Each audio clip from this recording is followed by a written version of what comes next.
अमर रहे, अमर रहे. विमानतळाला नाव कुणाचं? विमानतळाला नाव कुणाचं? नवी मुंबई आंतरराष्ट्रीय विमानतळाला लोकनेते दिबा पाटील यांचे नाव देण्याच्या प्रस्तावाला 3 वर्षे उलटूनही केंद्र सरकारकडून विमानतळाला दिबा पाटील यांचे नाव देण्यात आलेले नाही. या पार्श्वभूमीवर 27 गाव प्रकल्पग्रस्त समितीने आगामी स्थानिक स्वराज्य संस्थांच्या निवडणुकीवर बहिष्कार घालण्याचा निर्णय घेतला आहे. पनवेल तहसीलदारांना याबाबत निवेदन देण्यात आले असून या संदर्भात अन्य संबंधितांना देखील पत्र देण्यात येणार असल्याची माहिती समितीचे अध्यक्ष नंदराज मुंगाजी यांनी दिली. 27 गाव प्रकल्पग्रस्त समितीमध्ये सर्व पक्षाचे प्रतिनिधी सहभागी आहेत. मात्र लोकनेते दिबा पाटील यांच्या नावासाठी पक्षीय मतभेद बाजूला ठेवून नेहमी एकत्रितपणे लढा दिला जात असल्याची प्रतिक्रिया समितीचे सचिव प्रेम पाटील यांनी व्यक्त केली आहे. सुरुवातीला आपण अध्यक्षांकडे जाऊ. साहेब, आपलं स्वागत आहे प्रभात पर्व न्यूज मध्ये. आजचं जे निवेदन आहे ते नेमकं कोणत्या गोष्टीसाठी आपण दिलेलं आहे मला सांगा अगोदर.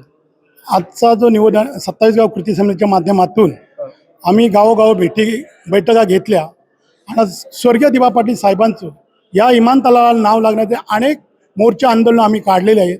आज जवळजवळ 4 ते 5 वर्ष सतत आम्ही झटत आहोत. अद्याप का नाव लागत नाही. त्यामुळे आम्ही तहसीलदार, कार्यकारी दंडाधिकारी यांना निवेदन देतो. आम्ही गावगाव असं ठराव घेतलेला आहे का येणाऱ्या ज्या निवडणुका असतील, मग जिल्हा परिषद असो, पंचायत समिती असो, गावचा सरपंच जरी निवडणुका असल्या तरी तेव्हा बहिष्कार टाकण्याचा आम्ही निर्णय घेतलेला आहे. बरं, हा जो निर्णय घेतलेला आहे या बाबतीत आपण फक्त पनवेलच्या तहसीलदारांना कळवला होता की आता इतर अन्य कोणाला कळवलेलं आहे? नाही, प्रांत कलेक्टर सर्व ठिकाणी आम्ही हे देणार होतो.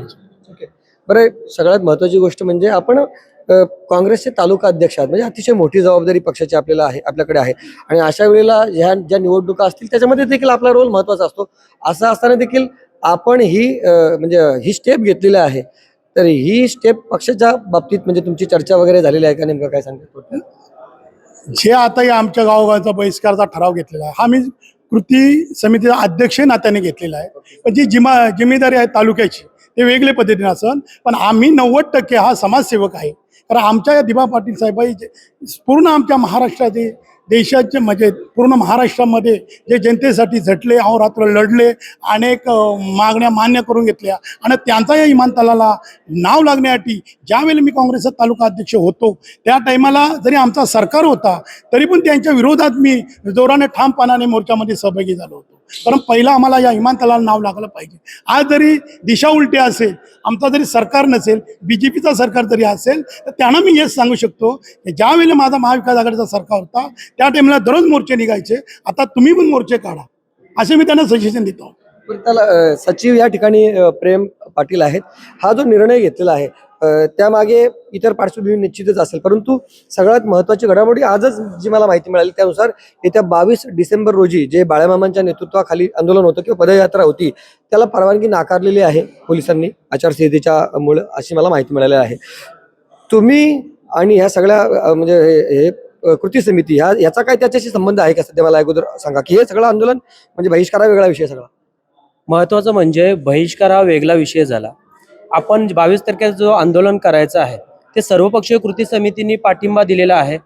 27 गाव कमिटी सक्रिय राहून आम्ही सोबत राहून आंदोलन करणार आहोत हा आमच्या मीटिंगमध्ये ठरलेला आहे. म्हणजे आमचा पाठिंबा आहे आंदोलनाला. यासोबतच 22 तारखेची सुरुवातीच्या अगोदरच आम्ही गावोगावी बैठकी घेतल्या. बैठकीमध्ये प्रत्येक ग्रामस्थांनी ठराव घेऊन ठरवलं की येणाऱ्या स्थानिक स्वराज्य संस्था असतील, महानगरपालिका असतील, विधानसभा असेल, लोकसभा असेल, ज्या इलेक्शन येईल त्याला आपला बहिष्कार राहणार आहेत असं आम्ही जाहीर केलेलं आहे. सुरुवात आम्ही बहिष्कारापासून सुरुवात करत आहोत कारण का आचारसंहिता लागल्या कारण आम्ही बहिष्काराची सुरुवात आता केलेली आहे. आता येत्या 22 डिसेंबरला आंदोलन होईल किंवा न होईल हे खूप कठीण गोष्ट आहे सध्या. म्हणजे अजून तरी ते गुलदस्त्यात आहे. मला वाटतं आज बाळामामा किंवा उद्याला पत्रकार परिषद घेऊन त्या सगळ्याची घोषणा करतील. ते आंदोलन जरी नाही झालं तरी हा तुमचा निर्णय ठाम असणार आहे किंवा इतर पक्षांनी दबाव वगैरे टाकला या सगळ्या बाबतीत किंवा आता स्वतः सरकार आहे ही ऐन निवडणुकीच्या पार्श्वभूमीवर अशी घोषणा केली किंवा अशा पद्धतीचं तुम्ही निवेदन देता निश्चितच त्याची दखल सर्व स्तरावरून घेतली जाईल. मग अशा वेळी दबाव आला आपल्यावर की बाबा नाही हे चुकीचा निर्णय. नंदराज मुंगाजीचे त्याला त्यांच्यावरच पक्षाचा दबाव आला की बाबा हे चुकीचा निर्णय. कारण शेवटी उमेदवार उभे राहत असतात आणि त्यांना सगळ्यांनी याचा फटका बसत असतो. मग अशा वेळी तुम्हाला वाटतं का त्या दबावाचा काय परिणाम होईल का किंवा तुमचा तो त्यावेळी निर्णय बदलला जाऊ शकतो का? महत्त्वाचा दबाव न येण्याचं कारण काय? कारण का ग्रामस्थांनीच हा ठराव घेतलेला पहिला, गाव बैठका घेऊन ग्रामस्थांनी ठराव घेतलेला आहे आणि सर्वानुमते ठराव घेतलेला आहे, कोणीही मत द्यायला जाणार नाही हा ठराव घेतलेला आहे. ते ठराव एकत्र करून 27 गाव कमिटीच्या माध्यमातून जिल्हाधिकारी असतील, उपविभागीय अधिकारी असतील, तहसीलदार साहेब असतील, यांना आपण पत्र दिलेलं आहे. म्हणजे कुठल्या प्रकारचा दबावाला आपण बली कधी आयुष्यात वाजू पडलो नाही. 27 गाव कमिटीला कोणाही दबाव तंत्र वापरत नाही. 27 गाव कमिटीमध्ये म्हणजे जशी तुम्ही सगळी मंडळी आहात, कोण ना कोण प्रत्येक पक्षाचा इथे मागे किरण पाटील दिसते, त्यांची मनसेची किरण पवार दिसतात, त्यांची मनसेची पार्श्वभूमी, तुम्ही देखील पदाधिकारी आहात. हे सगळी लोक जे आहेत ना, कुठल्या ना कुठल्या पक्षाचे पदाधिकारी आहेत, कोण कार्यकर्ते आहेत. अशा वेळेला या सगळ्या गोष्टी म्हणजे त्या संबंधित पदाधिकाऱ्यांना विश्वासात घेऊन केलेले का फक्त सदस्यांनी केलेले, मला सांगा. याच्यामध्ये आता इथे आपण आहोत तर त्याच्यामध्ये बीजेपीचे पण आहेत, काँग्रेसचे पण आहेत, सगळे पदाधिकारी आहेत, म्हणजे कुठल्या कुठल्या पक्षाला बांधलेले आहेत. पण जेव्हा दिवा पाटील साहेबांचा नावाचा विषय येतो तेव्हा पक्ष बाजूला, पक्षाच्या चपला बाजूला, फक्त एकच झेंडा, दिवा पाटील साहेबांचा रक्तरंजित झेंडा, आपण झेंड्यापुढे आपण नतमस्तक होतो. त्याच्यासाठी हा ठराव आहे. तर 27 गाव कृती समितीने या ठिकाणी हा निवडणुकींवर बहिष्कार घेण्याचा निर्णय घेतलेला आहे. त्या संदर्भात त्यांनी निवेदन देखील पनवेलच्या तहसीलदारांना दिलेलं आहे, इतरांना देखील निवेदन देण्यात येणार आहे. शिवाय या सगळ्या घडामोडी आता म्हणजे येत्या 22 तारखेला जे आंदोलन होणार होतं त्याला परवानगी देखील मिळत नाही असं देखील कळलेलं आहे. या सगळ्या घडामोडी तुम्ही पाहता, सातत्याने प्रभात पर्व याविषयी अपडेट देत आहोत. तर ही सगळी चर्चा ऐकल्यानंतर, ही माहिती ऐकल्यानंतर तुम्हाला काय वाटतं त्याबाबतची तुमची प्रतिक्रिया अवश्य नोंदवा. व्हिडिओ जर्नलिस्ट यासिन खानचा सागर राजे, प्रभात पर्व न्यूज करता, पनवेल. धन्यवाद.